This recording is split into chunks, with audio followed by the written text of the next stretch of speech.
राहुल गांधी की आलोचना में स्मृति ईरानी फ्लाइंग किस पर भी बरस पड़ी। उन्होंने जाते जाते एक अभद्र यहां पर लक्षण के दर्शन दिए।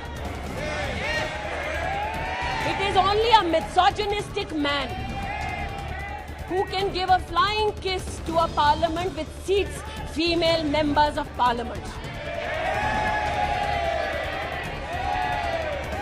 ऐसी गरिमा विहीन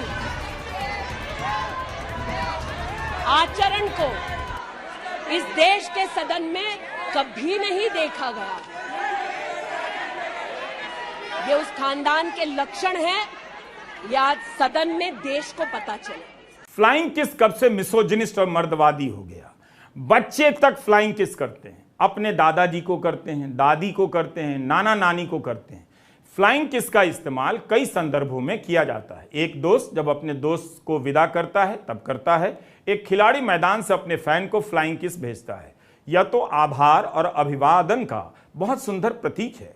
जो लोग फ्लाइंग नहीं कर पाते हैं वे फ्लाइंग किस के सहारे कल्पनाओं में उड़ान भर लेते हैं। ये पुरुषवाद का, मर्दवाद का प्रतीक नहीं है। हर बात में भारतीयता की खोज हमें कई बार कुतर्कों की ऊपरी मंजिल पर ले जाती है, जहां झगड़ा इस बात पर होने लग जाता है कि आप पतलून और शर्ट पहनकर भारतीय नहीं हो सकते, धोती कुर्ता पहनकर ही हो सकते हैं। अब कौन तय करेगा कि आंखें मारना, फ्लाइंग किस करना किस देश से आया है, लोकल प्रोडक्शन है या ग्लोबल प्रोडक्शन है। खैर, समय की बर्बादी ना करते हुए एनडीए की महिला सांसदों ने स्पीकर के पास राहुल गांधी के खिलाफ शिकायत दर्ज करा दी है। स्मृति ईरानी को फ्लाइंग किस का जिक्र करना याद रहा, मगर इसका जवाब भूल गईं कि प्रधानमंत्री नरेंद्र मोदी मणिपुर क्यों नहीं जा रहे हैं, मणिपुर पर क्यों नहीं बोल रहे हैं।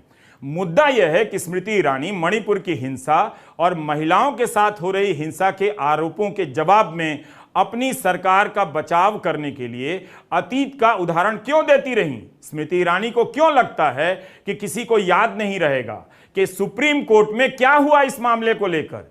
सुप्रीम कोर्ट ने कहा कि राज्य में कानून व्यवस्था नाम की कोई चीज नहीं है, तो एक मंत्री को बताना था, केंद्रीय मंत्री को, कि मणिपुर में कानून व्यवस्था है या नहीं।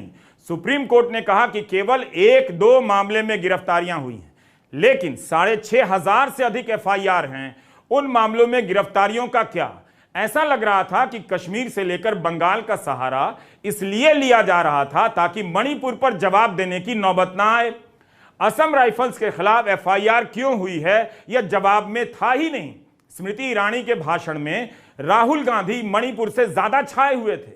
ऐसा लगा कि आज सदन में राहुल गांधी के खिलाफ अविश्वास प्रस्ताव लाया गया है, नरेंद्र मोदी के खिलाफ नहीं। स्मृति ईरानी को बताना चाहिए था कि मणिपुर में भाजपा के उपाध्यक्ष चिदानंद सिंह ने असम राइफल्स पर इल्जाम लगाए हैं कि वो एक खास समुदाय का प्रत्यक्ष या परोक्ष रूप से समर्थन कर रही है। उनकी ही पार्टी के नेता सेना के निर्देशन पर काम करने वाली असम राइफल्स पर आरोप लगा रहे हैं। मणिपुर के भाजपा उपाध्यक्ष चिदानंद सिंह ने असम राइफल्स पर आरोप लगाया है कि असम राइफल्स के जवान मैतेई समुदाय की महिलाओं और पुरुषों को पीट रहे हैं, प्रदर्शन करने नहीं दे रहे हैं। यही नहीं, असम राइफल्स दूसरे समुदाय की महिलाओं के साथ नाच रही है। उन्होंने कहा कि हालात इतने खराब हैं कि एक राजनीतिक पार्टी का सदस्य होने के बावजूद इस समय मेरे लिए मेरा समुदाय, मेरे लोग और मेरा राज्य मेरे लिए पार्टी से ज्यादा जरूरी हो गए हैं।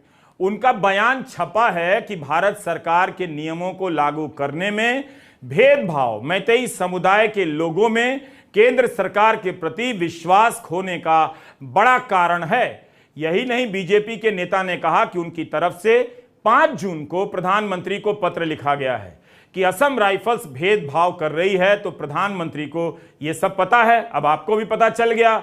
फिर भी पुलिस ने असम राइफल्स के खिलाफ एफआईआर की है। इस वीडियो को लंबा होना था, आप शुरू से लेकर अंत तक इस वीडियो को जरूर देखिए। जो भी राहुल गांधी ने कहा है वही तो मणिपुर के भाजपा उपाध्यक्ष चिदानंद सिंह ने कहा है, बीजेपी के नेताओं ने कहा है। चिदानंद सिंह का बयान है कि मैतेई समुदाय ने केंद्र सरकार का विश्वास खो दिया है। कुकी विधायकों ने बीजेपी सरकार से समर्थन वापस लिया, यह आपको पता है। तो क्या यह पर्याप्त नहीं है? कहना कि मणिपुर दो हिस्सों में बंट गया है। यही तो कहा राहुल गांधी ने कि मणिपुर में भारत की हत्या हुई है, उसे दो हिस्सों में बांट दिया गया है। क्या यह दो हिस्सों में बंटने का उदाहरण नहीं है कि मणिपुर की पुलिस असम राइफल्स पर एफआईआर कर रही है? 8 अगस्त की खबर है कि भाजपा की मणिपुर इकाई ने प्रधानमंत्री से गुहार की है कि असम राइफल्स के अलावा किसी भी अर्धसैनिक बल से बदल दीजिए, किसी को भेज दीजिए। यह हो रहा है मणिपुर में। इन सवालों पर सीधे आने के बजाय मनरेगा से लेकर जनधन योजनाओं के खातों को गिनाया जाने लगा। कश्मीरी पंडितों के साथ क्या हुआ उसका सहारा लेकर मणिपुर से बचा जाने लगा। अब खबर आ रही है कि सेना नाराज है, एफआईआर का मुद्दा राज्य सरकार के सामने उठाने जा रही है। एफआईआर किस बात को लेकर हुई है? 5 अगस्त को मणिपुर पुलिस ने असम राइफल्स के खिलाफ एफआईआर की कि असम राइफल्स ने उनकी गाड़ी रोक दी और अपनी ड्यूटी नहीं करने दी, क्योंकि घरों में सर्च करने से रोका गया। बीजेपी के एक विधायक ने कहा है कि राज्य की सरकार सेना को काम करने नहीं दे रही है। यही बात तो राहुल गांधी ने भी लोकसभा में कही है। हर रोज जब तक आप हिंसा को बंद नहीं करोगे तब तक आप मेरी मां की हत्या कर रहे हो। हिंदुस्तान की सेना मणिपुर में एक दिन में शांति ला सकती है। हिंदुस्तान की सेना का आप प्रयोग नहीं कर रहे हो क्योंकि आप हिंदुस्तान को मणिपुर में मारना चाहते हो। राहुल गांधी अपना भाषण समाप्त कर राजस्थान चले गए। स्मृति ईरानी ने आज राहुल पर हमला करने के बहाने अमेठी में क्या क्या काम किया है वो भी बता दिया। अच्छी बात है। इसी विस्तार से मणिपुर पर बोलती तो पता चलता कि विपक्ष के तर्क कितने कमजोर हैं। लेकिन कोई प्रधानमंत्री को फकीर बोल रहा था, कोई कुछ। राहुल गांधी ने तो रावण से ही तुलना कर दी और मेघनाथ कुंभकर्ण से।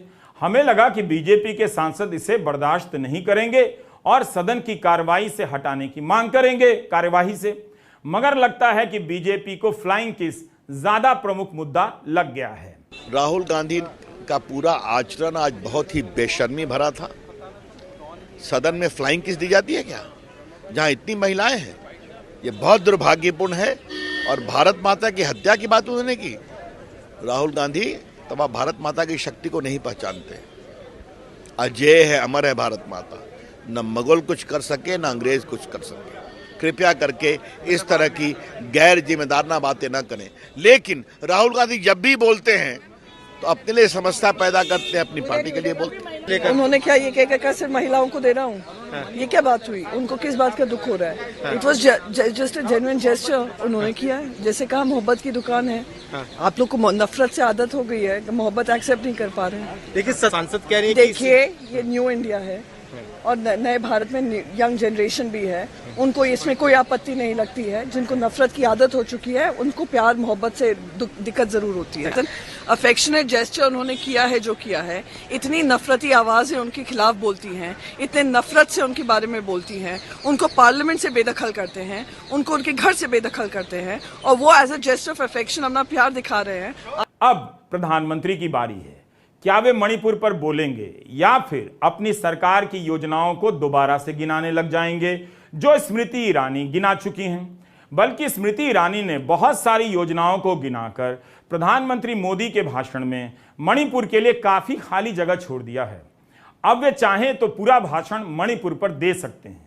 अतीत का भी बताएं, जरूर बताएं, लेकिन आज क्यों वहां इस तरह का विभाजन दिख रहा है? क्यों वे मणिपुर नहीं गए?